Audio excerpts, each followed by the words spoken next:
ਦਰਸ਼ਕੋ break ਤੋਂ ਬਾਅਦ ਤੁਹਾਨੂੰ ਆਪਾਂ ਸਭ ਨੂੰ ਜੀ ਆਇਆਂ ਕਹਿੰਦੇ ਆ। ਹੁਣ ਆਪਾਂ ਗੱਲਬਾਤ ਕਰਨ ਜਾ ਰਹੇ ਹਾਂ ਅਮਰੀਕਨ ਕਾਂਗਰਸ ਦੇ ਹਵਾਲੇ ਨਾਲ ਕਿ ਉਹਨਾਂ ਨੇ ਅਫਗਾਨ ਸਿੱਖਾਂ ਦੇ ਮਸਲੇ ਤੇ ਇੱਕ ਬਿੱਲ ਪੇਸ਼ ਕੀਤਾ ਹੈ ਔਰ ਜਿਸ ਵਿੱਚ ਪੀੜਤ ਅਫਗਾਨ ਸਿੱਖਾਂ ਨੂੰ ਅਮਰੀਕਾ ਵਿੱਚ ਸਿਆਸੀ ਪਨਾਹ ਦੇਣ ਦੀ ਜੋ ਮੰਗ ਹੈ ਉਹ ਕੀਤੀ ਹੈ। ਇਸ ਬਾਰੇ ਆਪਾਂ ਵਿਚਾਰ ਚਰਚਾ ਕਰਨ ਜਾ ਰਹੇ ਹਾਂ। ਸੋ ਅਸੀਂ ਚਾਹਾਂਗੇ ਕਿ ਤੁਸੀਂ ਨਾਲ ਇਸੇ ਤਰ੍ਹਾਂ ਹੀ ਬਣੇ ਰਹਿਣਾ। ਦੇਖਣ ਸੁਣਨ ਲਈ ਤੁਹਾਡਾ ਸਭ ਦਾ ਬਹੁਤ ਬਹੁਤ ਸ਼ੁਕਰੀਆ ਜੀ। ਡਾਕਟਰ ਸਾਹਿਬ ਕੀ ਵਿਚਾਰਾਂ ਨੇ ਇਸ ਮੁੱਦੇ ਬਾਰੇ? देखो अफगानिस्तान दे विच बेशक पीस डील अमरीका और तालिबान दे विच जिहड़ी है वो हुई जी। उस तो बाद लगदा सी कि हालात जे बिल्कुल नॉर्मल हो गए तो घट्टो घट जिहड़ी लैफ्ट ओवर सिख कम्यूनिटी है, किसी वेले अफगानिस्तान च 2 लाख तो ज़्यादा सिख वसदे सन,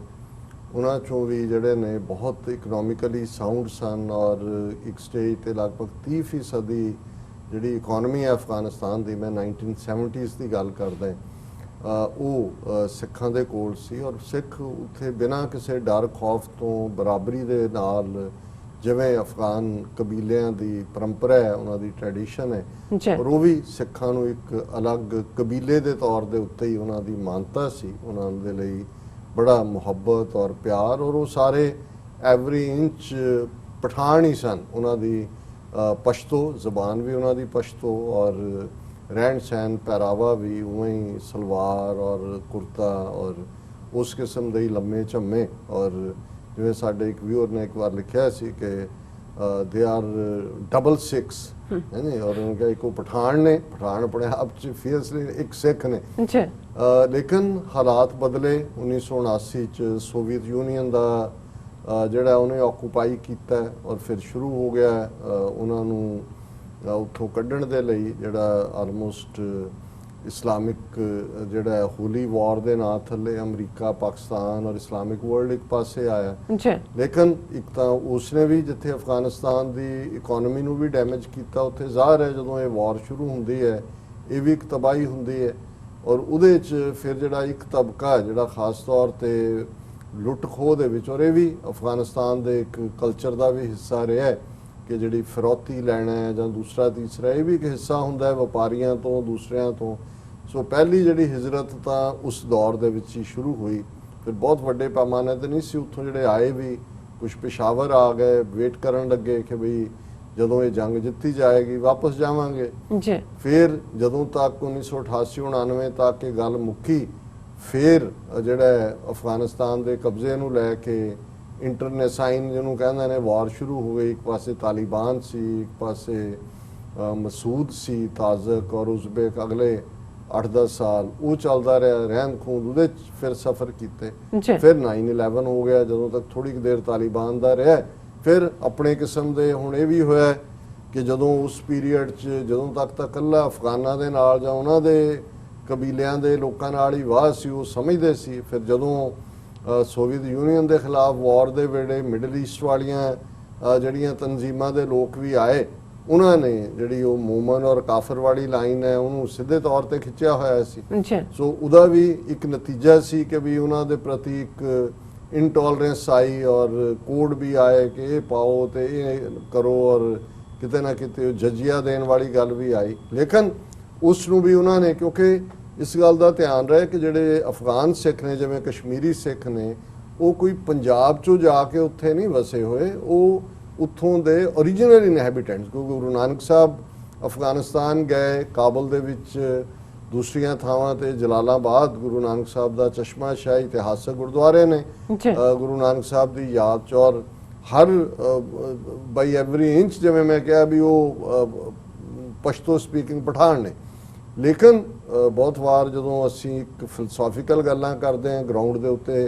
ਜਿਹੜੀਆਂ ਤਬਦੀਲੀਆਂ ਹੁੰਦੀਆਂ ਨੇ ਉਹਨਾਂ ਤੇ ਕਿਸੇ ਦਾ ਵੀ ਕੰਟਰੋਲ ਨਹੀਂ ਸੀ, ਅੱਜ ਵੀ ਨਹੀਂ ਹੈ। ਅੱਜ ਵੀ ਅਫਗਾਨਿਸਤਾਨ 'ਚ ਕੋਈ ਇਹ ਨਹੀਂ ਹੈ ਕਿ ਤਾਲਿਬਾਨ ਦਾ ਕੰਟਰੋਲ ਹੈ। ਕਿੰਨੀਆਂ ਉੱਥੇ ਹੋਰ ਏਜੰਸੀਆਂ ਆਈਸਿਸ ਦੇ ਨਾਂ ਥੱਲੇ ਜਾਂ ਜਿਹੜੀ ਹਕੂਮਤ ਉੱਥੇ ਹੈ ਅਸ਼ਰਫ ਗਨੀ ਦੀ ਜਾਂ ਅਬਦੁੱਲਾ ਉਹਨਾਂ ਦਾ ਵੀ ਕਿੰਨਾ ਕੰਟਰੋਲ ਹੈ। ਸੋ ਕੁੱਲ ਮਿਲਾ ਕੇ ਇਸ ਸਾਰੇ ਹਾਲਾਤ 'ਚ ਸਿੱਖਾਂ ਦੇ ਲਈ ਵੀ ਔਰ ਜਿਹੜੇ ਥੋੜ੍ਹੇ ਬਹੁਤ ਹਿੰਦੂ ਵੀ ਉੱਥੇ ਨੇ ਉਹਨਾਂ ਦੇ ਲਈ ਕੋਈ ਹਾਲਾਤ ਠੀਕ ਨਹੀਂ ਰਹੇ। ਨਤੀਜੇ ਦੇ ਤੌਰ 'ਤੇ कुछ समा पहला 2 साल पहला लगभग या 1.5 साल जलालाबाद सिख जिहड़े मिलन जा रहे सी ਪ੍ਰਾਈਮ ਮਿਨਿਸਟਰ ਨੂੰ ਜਾਂ ਪ੍ਰੈਜ਼ੀਡੈਂਟ ਨੂੰ ਉਹਨਾਂ ਦੇ ਉੱਤੇ ਹਮਲਾ ਹੋਇਆ, 20-22 ਮਾਰੇ ਗਏ ਔਰ ਉਹਨਾਂ ਦਾ ਔਰ ਹੁਣ ਅਸੀਂ ਕੁਝ ਅਰਸਾ ਪਹਿਲਾਂ, ਕੁਝ ਮਹੀਨੇ ਪਹਿਲਾਂ ਦੇਖਿਆ ਕਿ ਕਿਵੇਂ ਕਾਬਲ ਦੇ ਗੁਰਦੁਆਰਾ ਸਾਹਿਬ ਦੇ ਉੱਤੇ ਹਮਲਾ ਹੋ ਕੇ 22-23 ਸਿੱਖ ਮਾਰੇ ਗਏ ਔਰ ਫਿਰ ਇਹ ਫਾਈਨਲ ਸੀ। ਉਸ ਤੋਂ ਬਾਅਦ ਜਿੰਨੇ ਉੱਥੇ ਰਹਿ ਗਈਆਂ ਫੈਮਿਲੀਜ਼ ਉਹਨਾਂ ਨੂੰ ਸੀ ਕਿ ਵੀ ਹੁਣ, ਔਰ ਉਹਨਾਂ ਨੂੰ ਲਗਾਤਾਰ ਧਮਕੀਆਂ ਕਿ ਭਾਈ ਇੱਥੋਂ ਨਿਕਲੋ, ਕੌਣ ਦੇ ਰਿਹਾ ਕੀ ਹੈ, ਇਹ ਤਾਂ ਜ਼ਾਹਰ ਹੈ। ਅਸੀਂ ਸਮਝਦੇ ਹਾਂ ਵੀ ਇਹ ਲੇਟੈਸਟ ਅਟੈਕ ਇੰਡੀਅਨ ਏਜੰਸੀਆਂ ਦਾ ਵੀ ਆਪਣਾ ਉੱਥੇ ਰੋਲ ਹੈ ਜੀ, ਲੇਕਿਨ ਕੁੱਲ ਮਿਲਾ ਕੇ ਇਹਦੇ ਬਾਵਜੂਦ ਕਿ ਅਫਗਾਨ ਸਿੱਖਾਂ ਦਾ ਇੱਕ ਹਿੱਸਾ ਆਪਣੀ ਫਾਦਰਲੈਂਡ ਨੂੰ ਨਹੀਂ ਛੱਡਣਾ ਚਾਹੁੰਦਾ ਸੀ, ਅੱਜ ਵੀ ਕੁਝ ਨੇ ਕਿ ਵੀ ਅਸੀਂ ਇੱਥੇ ਹੀ ਮਰਾਂਗੇ ਔਰ ਅਸੀਂ ਆਪਣੇ ਗੁਰਦੁਆਰੇ ਔਰ ਆਪਣੀ ਧਰਤੀ ਛੱਡ ਕੇ ਨਹੀਂ ਜਾਣਾ। ਪਰ ਜਦੋਂ ਬੱਚੇ ਦੂਜੇ ਤੀਜੇ ਇਨਸਿਕਿਉਰਿਟੀ ਹੁੰਦੀ ਹੈ, ਅਸੀਂ ਸਮਝ ਸਕਦੇ ਹਾਂ ਉਹਨਾਂ ਨੂੰ ਫਿਰ ਜ਼ਾਹਰ ਸੀ ਕਿ ਵੀ ਲੈਣ ਨੂੰ ਕੌਣ ਤਿਆਰ ਹੋਏ। ਇਹਦੇ ਲਈ ਬਹੁਤ ਸਾਰੀਆਂ ਜਥੇਬੰਦੀਆਂ ਨੇ ਬਾਹਰ ਕੰਮ ਕੀਤਾ ਹੈ। ਯੂਨਾਈਟਿਡ ਸਿੱਖਸ ਨੇ, US ਕਾਂਗਰੈਸ਼ਨਲ ਸਿੱਖ ਕਾਕਸ ਦੇ ਨਾਲ, friends of Sikh caucus, American Gurdwara Prabandhak committee, world Sikh organization ਔਰ ਅੱਜ ਹੀ ਜਦੋਂ ਡਾਕਟਰ ਇਕਦਾਰ ਕਰਾਮਤ ਚੀਮਾ ਦੇ ਇੰਗਲੈਂਡ ਤੋਂ ਕਾਲ ਆਈ, ਕਿਉਂਕਿ ਕੱਲ ਹੀ US ਹਾਊਸ ਆਫ ਰਿਪਰੈਜ਼ੈਂਟੇਟਿਵਸ ਦੇ ਵਿੱਚ ਰੈਜ਼ੋਲੂਸ਼ਨ ਜਿਹੜਾ ਮੂਵ ਹੋਇਆ ਕਿ ਅਫਗਾਨ ਸਿੱਖਾਂ ਨੂੰ ਜਿਹੜੀ ਆ ਉਹ ਸਿਆਸੀ ਸ਼ਰਨ ਦਿੱਤੀ ਜਾਏ, ਤਾਂ ਮੈਨੂੰ ਪਤਾ ਹੈ ਕਿ ਡਾਕਟਰ ਚੀਮਾ ਨੇ ਵੀ ਇਹਦੇ 'ਚ ਖਾਸ ਰੋਲ ਅਦਾ ਕੀਤਾ ਹੈ। ਹਿਊਮਨ ਰਾਈਟ ਕੌਂਸਲ ਰਾਹੀਂ ਇੱਥੇ ਵੀ ਆ ਕੇ ਉਹ ਮਿਲਦੇ ਰਹੇ ਨੇ, ਮੈਂ ਉਹਨਾਂ ਨੂੰ ਮੁਬਾਰਕਬਾਦ ਵੀ ਦਿੱਤੀ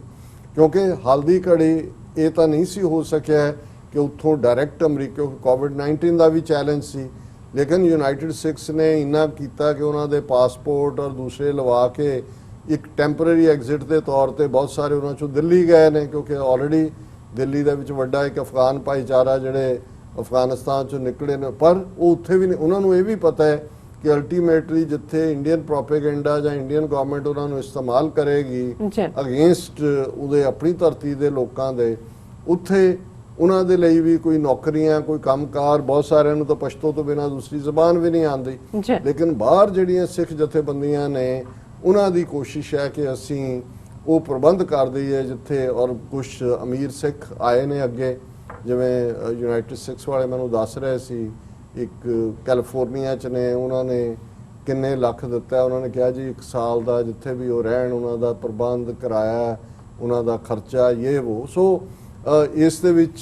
ਜਿਹੜਾ ਉਹਨਾਂ ਦੇ ਜਿਹੜੇ ਪਾਸਪੋਰਟ ਬਣਾਉਣ ਜਾਂ ਦੂਜੇ ਬਹੁਤ ਸਾਰਿਆਂ ਕੋਲ ਨਹੀਂ ਸੀ, ਉਹਦੀਆਂ ਵੀ ਫੀਸ ਉਹ ਇਹਨਾਂ ਨੇ ਜਿਹੜਾ ਬਾਹਰਲੇ ਸਿੱਖਾਂ ਨੇ ਟੇਕ ਕੇਅਰ ਕੀਤੀ ਹੈ। ਪਰ ਇਹ ਕਨਸਟੈਂਟ ਚੱਲ ਰਿਹਾ ਸੀ। ਇਸ ਤੋਂ ਪਹਿਲਾਂ ਸੈਨੇਟਰਸ ਨੇ ਲਿਖਿਆ ਸੀ। ਸੋ ਜਿਹੜਾ ਇਸ ਦੇ ਉੱਤੇ ਰੈਜ਼ੋਲੂਸ਼ਨ ਮੂਵ ਹੋਇਆ US ਕਾਂਗਰਸ ਦੇ ਵਿੱਚ, ਹਾਊਸ ਰੈਜ਼ੋਲੂਸ਼ਨ 1085 ਹੈ ਔਰ ਇਸ ਦੇ ਉੱਤੇ ਯੂਨਾਈਟਿਡ ਸਿੱਖਸ ਨੇ ਅੱਜ ਆਪਣੀ ਪ੍ਰੈਸ ਰਿਲੀਜ਼ ਵੀ ਕੱਢੀ ਹੈ, ਜਿਹਦੇ 'ਚ ਹਰਪ੍ਰੀਤ ਸਿੰਘ ਸੰਧੂ ਐਗਜ਼ੈਕਟਿਵ ਡਾਇਰੈਕਟਰ ਜਿਹੜੇ ਅਮਰੀਕਨ ਸਿੱਖ ਕਾਂਗਰੈਸ਼ਨਲ ਕਾਕਸ ਨੇ ਉਹਨਾਂ ਨੂੰ ਕੋਟ ਕੀਤਾ ਹੈ ਔਰ ਜਿਹਦੇ 'ਚ ਉਹਨਾਂ ਨੇ ਕਿਹਾ ਕਿ America has a moral obligation to preserve the sanctity of life and give Afghan Sikhs and Hindus a real chance for religious equality, safety, freedom and pursuit of happiness। और इस सारे जड़ा ये रेजोल्यूशन मूव किया है, house resolution 1085 इनू जिन्होंने move किया उन्होंने congressman John Garamendi Yuba City तो ने, congressman Cox, congressman Carson, congressman Costa, congressman McGovern, congresswoman Coleman, congresswoman Lofgren, ये उतों फ्रीमॉन्ट तो ने, कांग्रेसमैन रस्किन, और उन्होंने सारिਆਂ ਦਾ ਹੀ थैंक्स किया कि भी उन्होंने इस दे उत्ते ਜਿਹੜਾ स्टैंड लिया और उन्होंने माइक पॉम्पियो ਨੂੰ और ਐਂਬੈਸਡਰ ਸੈਮ ਬਰਾਊਨਬੈਕ ਜਿਹੜੇ ਐਂਬੈਸਡਰ ਐਟ ਲਾਰਜ ਨੇ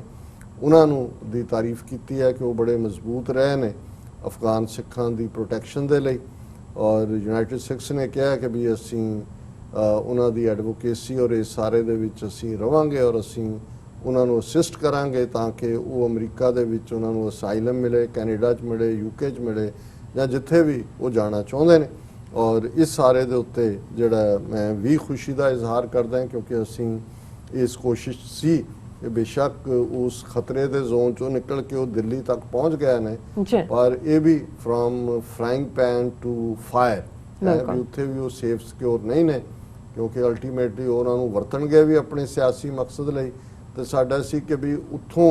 ਨਿਕਲ ਆਏ ਨੇ, ਹੁਣ ਜੇ ਉਹਨਾਂ ਨੂੰ ਅਮਰੀਕਨ ਸਿਸਟਮ ਜਾਂ ਕੈਨੇਡਾ ਦੇ ਵਿੱਚ ਵੀ ਸਿੱਖ ਆਰਗੇਨਾਈਜੇਸ਼ਨਸ ਇਸ ਤੇ ਕੰਮ ਕਰ ਰਹੀਆਂ